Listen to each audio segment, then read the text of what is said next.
गुरुजी राधे राधे जी। मेरा प्रश्न ये है कि हमें तुलसी की माला क्यों पहनना चाहिए और इसके क्या नियम है?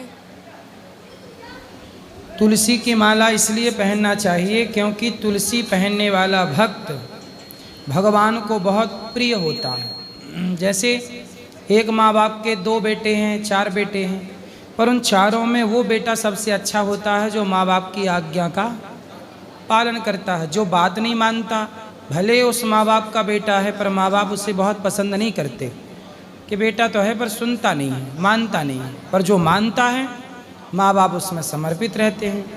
ऐसे ही जो शास्त्रों की बात मानते हैं ऐसे भक्तों पर भगवान भी समर्पित रहते हैं।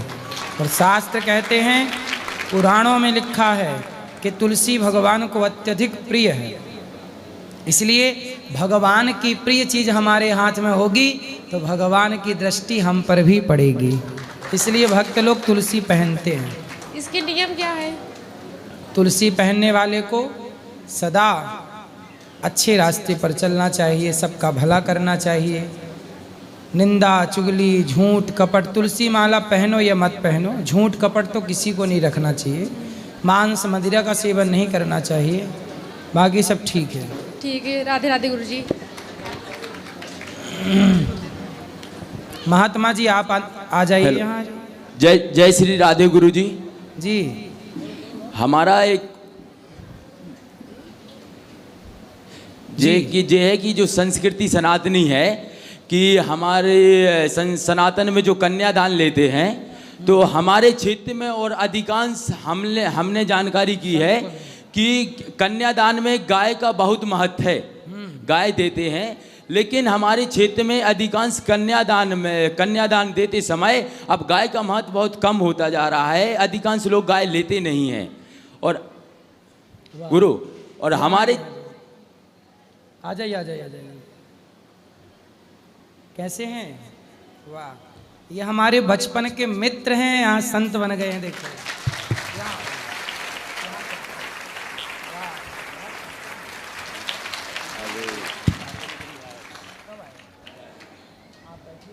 जी। तो हमारी जो संस्कृति में हमारे क्षेत्र में अधिकांश जो है सागर, मध्य प्रदेश के सागर जिले से जी, कि वहाँ पे गाय माता की अच्छी नस्ल ना होने के कारण आदमी स्वार्थ लालच के चक्कर में वो गाय ज्यों के त्यों रहने देते हैं, कोई अपने घर नहीं ले जाता है।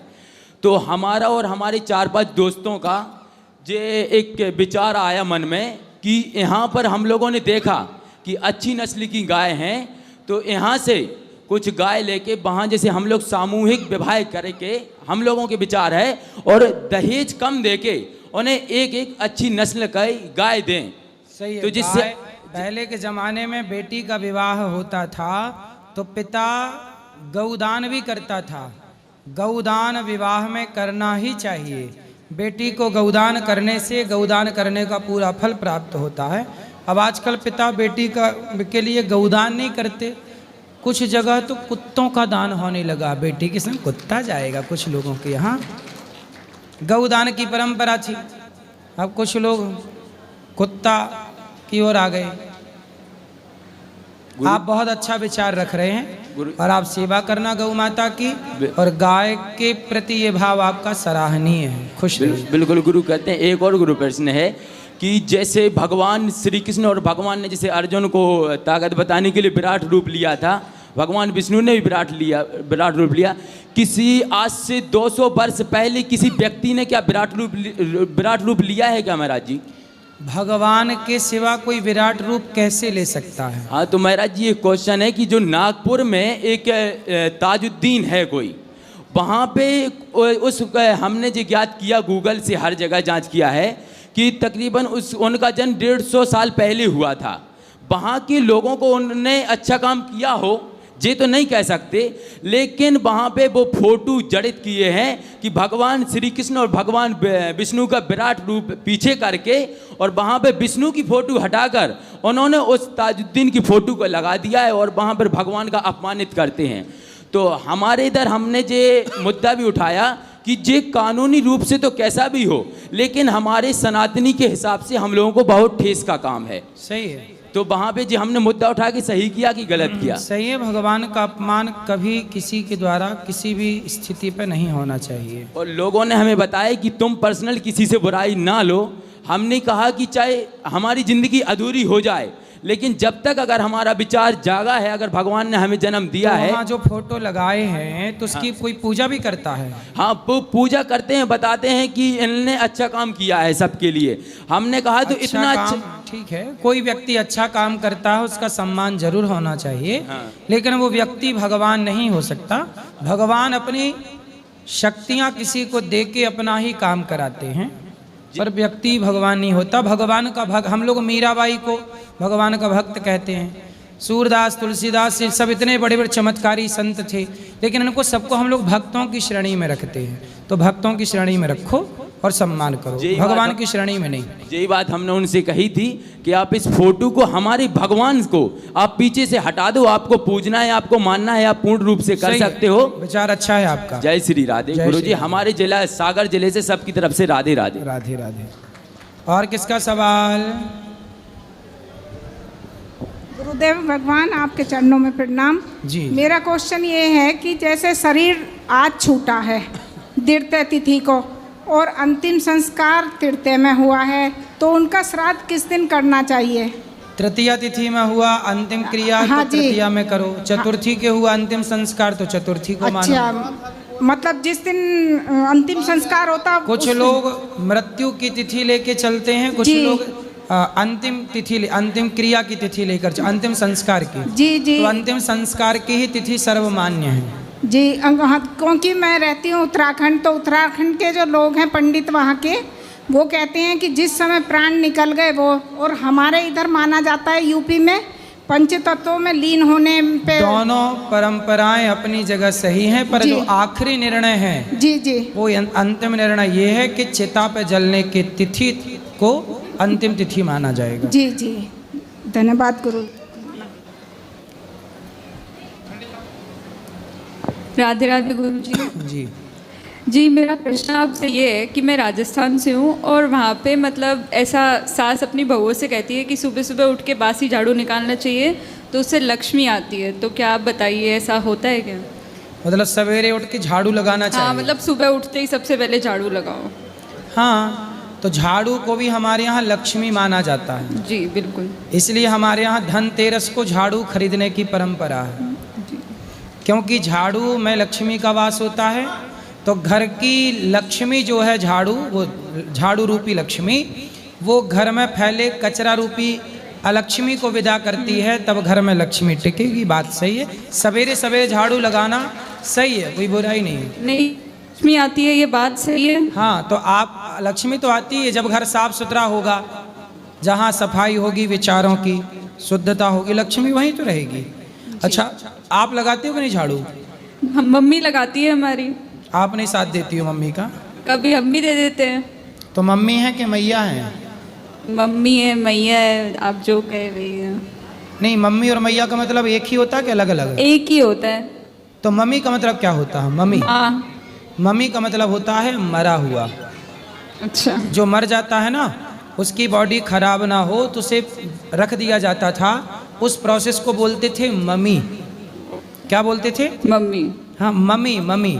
तो मम्मी से ही फिर मम्मी हो गया। इसलिए भारतीय जो परंपराएं हैं, संस्कार हैं, यहाँ मम्मी शब्द कहीं नहीं है। हमारे यहाँ माँ शब्द है, मैया, माँ। तो आपकी माँ जिंदा है, जी बिल्कुल। तो उसे जिंदा को मम्मी क्यों बनाना है? बिल्कुल। मम्मी तो मुर्दा होती है, सही है ना? बिल्कुल। तो वो मम्मी नहीं है, वो क्या है? माँ है। माँ। सीधा सबको बोलना कि मम्मी बोलना रॉन्ग है, माँ बोलना गुड है, सही है, राइट है। जय श्री राधे गुरु। और कुछ सवाल? नहीं गुरुजी।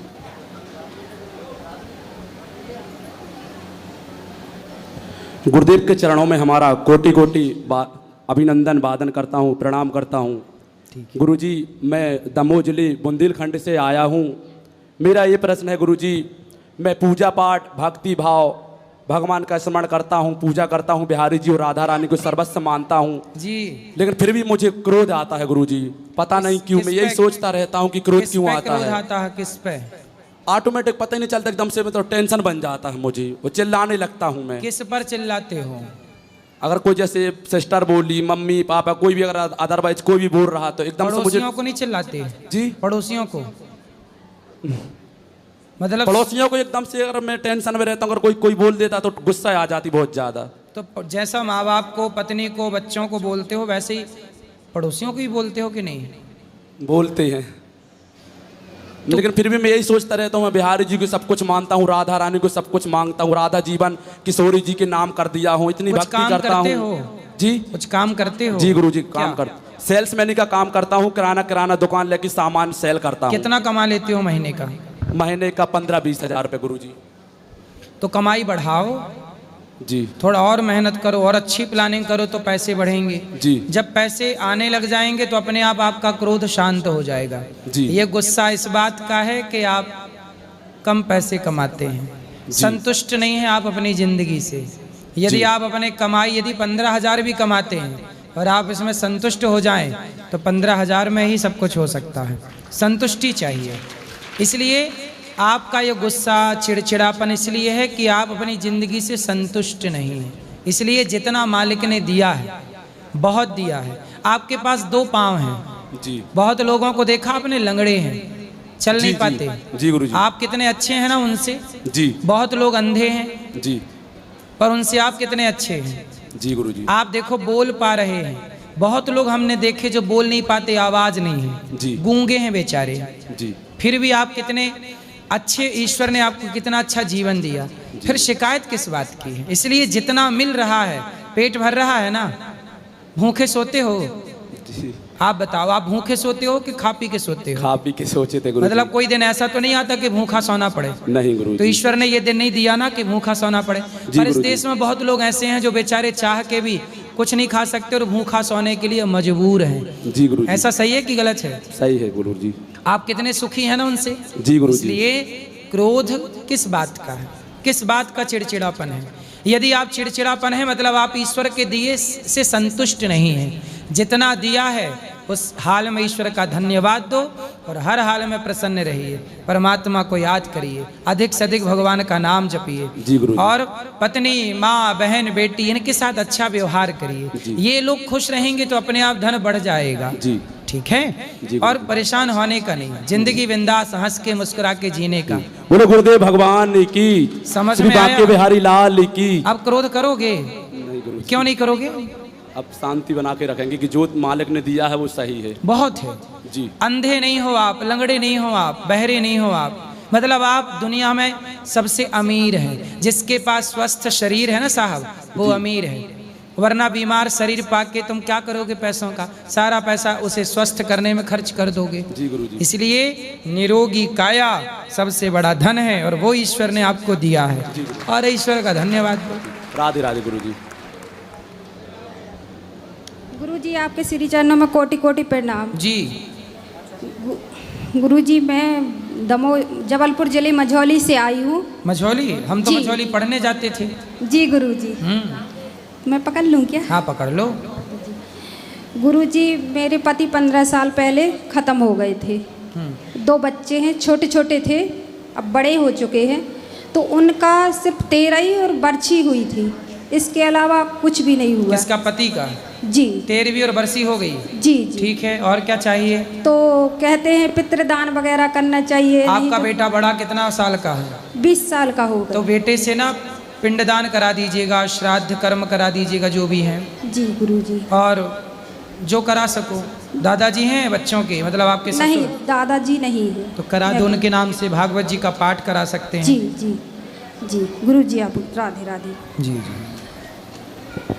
गुरुजी राधे राधे। गुरुजी को कोटि कोटि प्रणाम। बोलो बोलो वहीं से। गुरुजी मुझे आपसे एक प्रश्न है जी। आज मैं जो यहाँ पे खड़ा हूँ, एक लड़की के बदौलत खड़ा हूँ मैं। किसकी बदौलत? एक लड़की के बदौलत। लड़की? जी, जिससे मैं प्रेम करता हूँ। अच्छा। 2 साल से। ठीक है। जी गुरुजी। वरना मैं तो गुरुजी आपकी प्रेमिका आपको यहाँ लेके आ गई? लेके नहीं आई है, मैं खुद आया हूँ। ठीक है। नहीं, आपने कहा ना उसकी बदौलत खड़ा हूँ। उसके रास्ते पे चला, मतलब उसने मेरे को बहुत अलग बना दिया। पहले मैं ऐसा नहीं था, मैं मूवीज़ वगैरह देखना, इधर उधर बैठना वगैरह बहुत, और आज मैं उसकी बदौलत आया हूँ। तो अब मैं आपकी- उसको छोड़ना नहीं चाहता हूँ। तो कौन बोल रहा है छोड़ने का? उसके घर वाले राजी नहीं हो रहे शादी करने के लिए। फिर वो लड़की क्या कह रही है? वो करना चाहती है, लेकिन उसके घर वाले राजी नहीं है। वो जाति समाज को लेके आते हैं बीच में, कभी कहते हैं कि ये दूसरी जाति का है, ये दूसरी जाति का है। तो आपकी जाति क्या है? मेरी जाति वाल्मीकि है। और लड़की की? जायसवाल। तो लड़की के परिवार के लोग तैयार नहीं हैं। उसके परिवार वाले तैयार नहीं है, तैयार होते हैं तो उसको धमकी देते हैं। और आपके माता पिता तैयार हैं? मेरे घर वाले तैयार हैं।